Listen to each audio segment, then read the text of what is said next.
أعوذ بالله من الشيطان الرجيم بسم الله الرحمن الرحيم إنا لننصر رسلنا والذين آمنوا في الحياة الدنيا ويوم يقوم الأشهاد يوم لا ينفع الظالمين معذرتهم ولهم اللعنة ولهم سوء الدار وَلَقَدْ آتَيْنَا مُوسَى الْهُدَى وَأَوْرَثْنَا بَنِي إِسْرَائِيلَ الْكِتَابَ هُدًى وَذِكْرَى لِأُولِي الْأَلْبَابِ فاصبر إن وعد الله حق واستغفر لذنبك وسبح بحمد ربك بالعشي والإبكار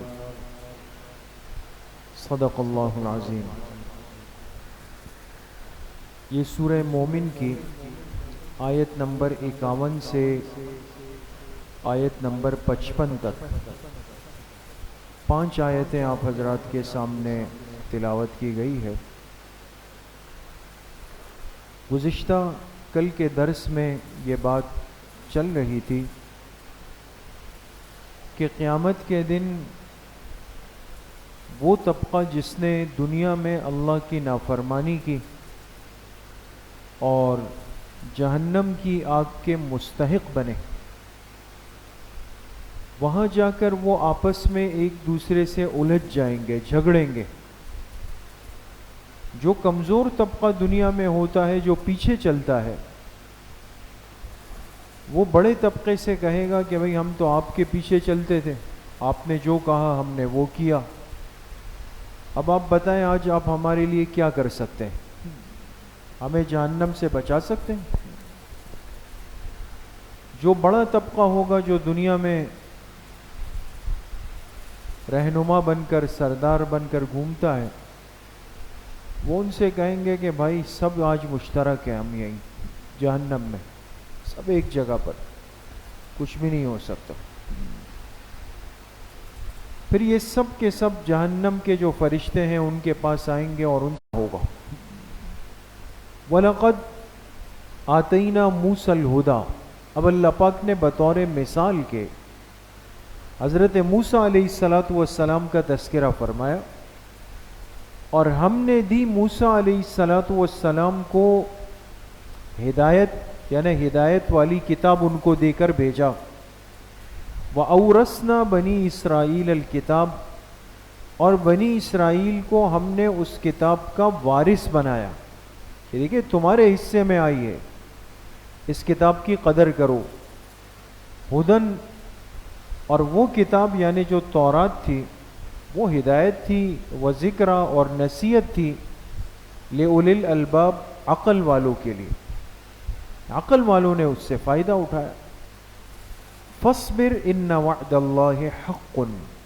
اب اللہ پاک تسلی دے رہے ہیں اپنے آخری پیغمبر جناب رسول اللہ صلی اللہ علیہ وسلم کو، اے میرے حبیب صلی اللہ علیہ وسلم آپ صبر کیجئے، بے شک اللہ کا وعدہ برحق ہے۔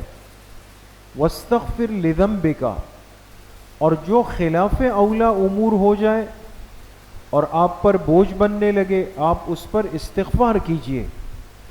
وسبح بحمد ربک بالعشی والابکار، اور اپنے رب کے حمد کی تسبیح پڑھیے صبح کے وقت بھی شام کے وقت۔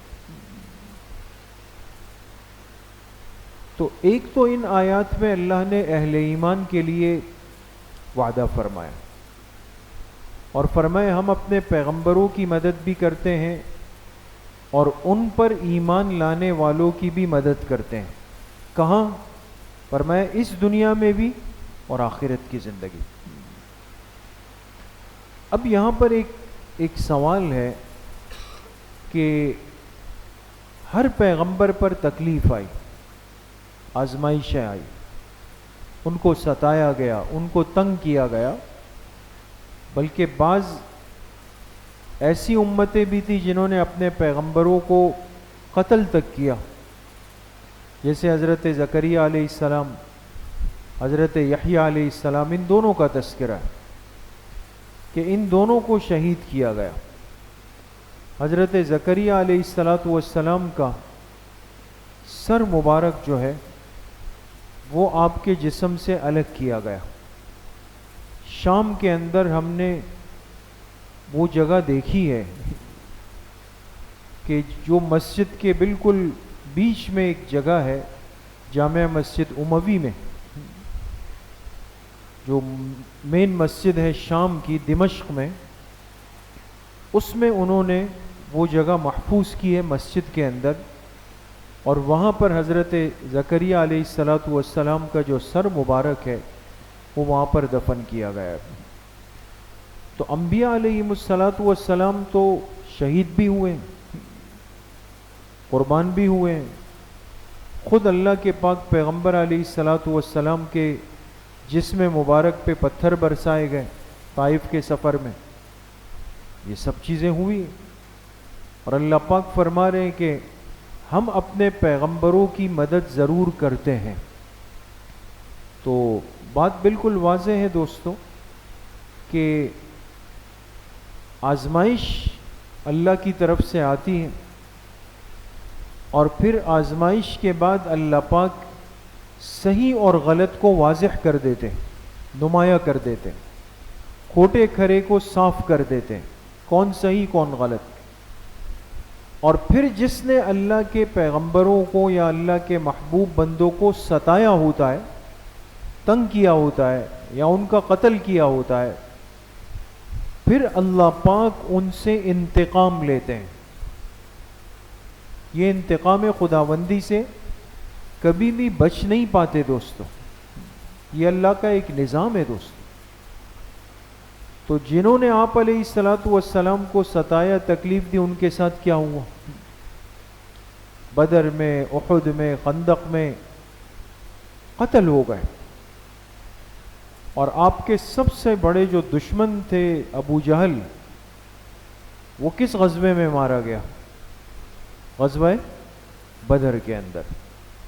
لیکن اللہ کی شان دیکھیں کہ اتنا بڑا شخص جس کے بارے میں فرمایا آپ نے کہ یہ میری امت کا فرعون ہے، ابو جہل کے لیے فرمایا کہ میری امت کا فرعون ابو جہل ہے، جس نے سب سے زیادہ آپ علیہ السلام کو ستایا تھا، اور ڈیل ڈول جسم، جسمانی ساخت اتنی بڑی تھی کہ کہتے ہیں جب لیٹتا تھا تو اس کا جسم زمین سے کئی فٹ اونچا ہوتا تھا، اتنی بڑی جسامت۔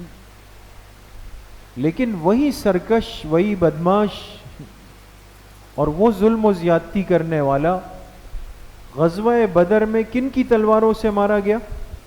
دو بچوں کی، دو وہ صحابی جو بچپنے کی عمر میں تھے، دونوں سگے بھائی تھے، اور نام کیا ہے؟ معاذ اور معوذ، یہ دو بھائی ہیں، ایک کا نام معاذ تھا اور ایک کا نام معوذ تھا۔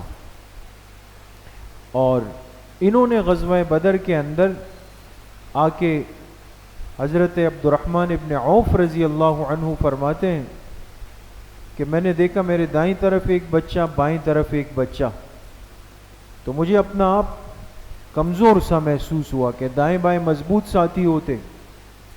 تو دائیں والے نے مجھ سے پوچھا کہ چچا جان آپ بتا سکتے ہیں ابو جہل کہاں ملے گا؟ تو ابھی میں اس کی طرف دیکھ رہا تھا، بائیں والے نے پوچھا کہ چچا جان آپ بتا سکتے ہیں ابو جہل کہاں ملے گا؟ میں نے کہا کیوں؟ کہا سنا ہے وہ ہمارے پیغمبر کو برا بھلا کہتا ہے، آج ہم اس سے انتقام لیں گے۔ ابھی باتیں ہو رہی تھی، میں نے دیکھا ابو جہل سامنے سے گزرا، تو میں نے کہا بچوں وہ تمہارا مطلوب جا رہا ہے جس کی تلاش میں ہوں، یہ رہا۔ تو روایت کے الفاظ ہیں، عبد الرحمن ابن عوف رضی اللہ عنہ فرماتے ہیں کہ دونوں ابو جہل پر ایسے جھپٹے جیسے کہ شکرا اپنی شکار پہ چپٹ پڑتا ہے۔ اب بچے ہیں، لیکن جذبہ دیکھیں. اور چونکہ تھے کم عمر اور تلواریں قد سے بڑی، ابو جہل گھوڑے پر جب بیٹھا ہوا تو اور زیادہ اوپر، تو تلوار پیر پر پہنچی، بس اس پیر پہ تلوار مار کے اس کو گرایا نیچے. اب دونوں آپس میں نوعمر بھی ہے تو کوشش میں تھے کہ میں کام کر دوں. تو دونوں آپ علیہ الصلوۃ والسلام کی خدمت میں آئے. تو ایک نے کہا کہ میں نے ابو جہل کو مارا، دوسرے نے کہا میں نے مارا. دونوں دعویٰ کر رہے ہیں جیسے بچوں کی عادت ہوتی ہے. آپ علیہ الصلوۃ والسلام نے فرمایا بھائی دونوں مجھے اپنی تلواریں دکھاؤ. تو معاذ کی دیکھی، پھر معوذ کی دیکھی.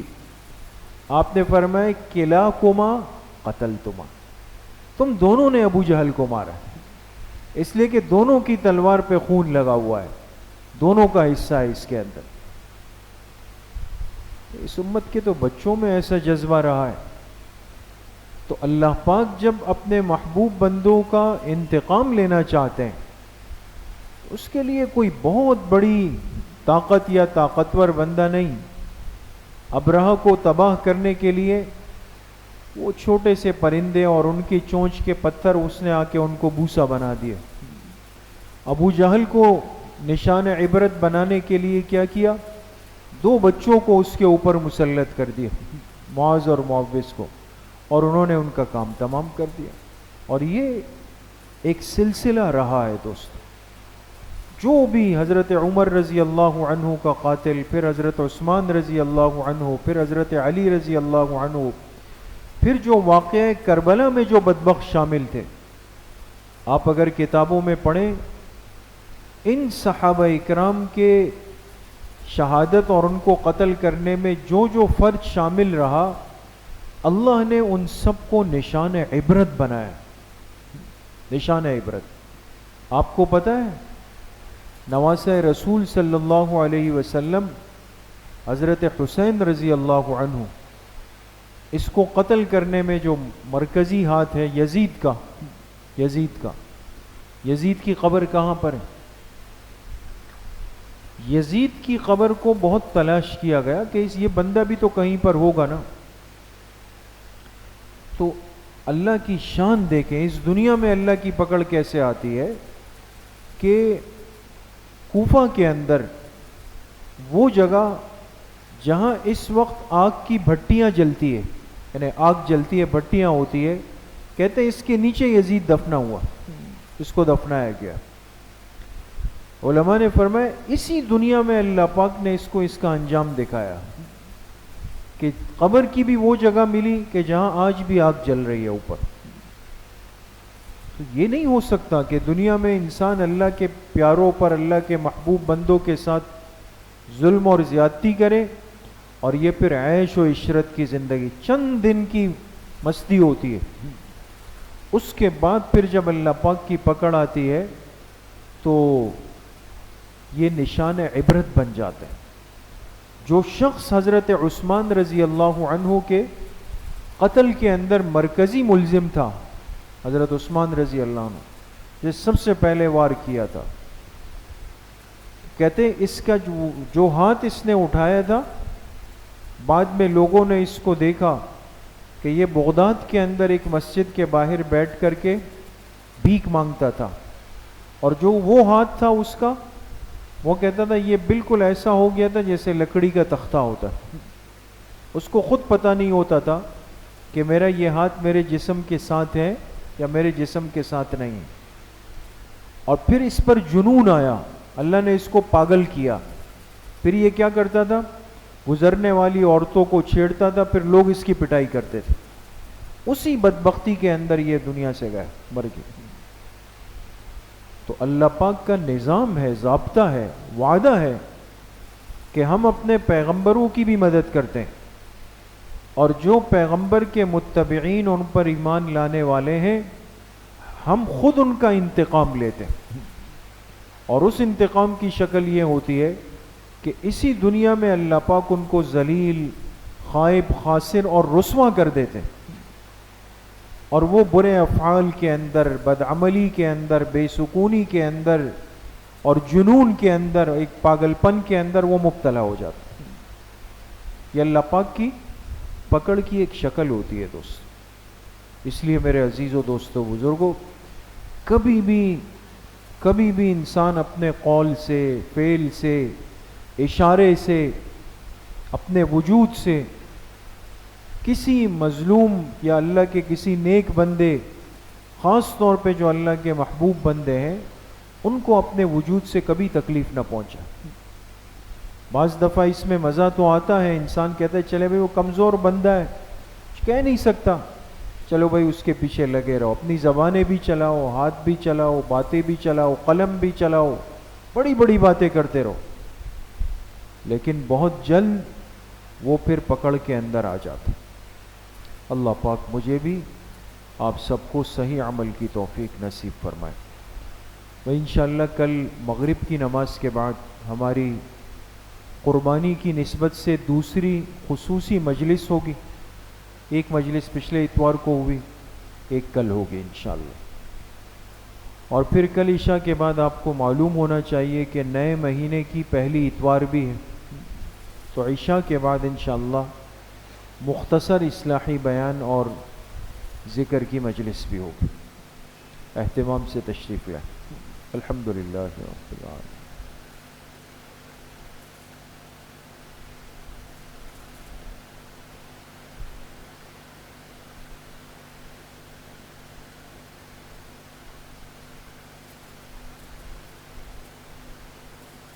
وصلی اللہ وسلم علی نبینا محمد وآلہ وصحبہ اجمعین برحمتہ۔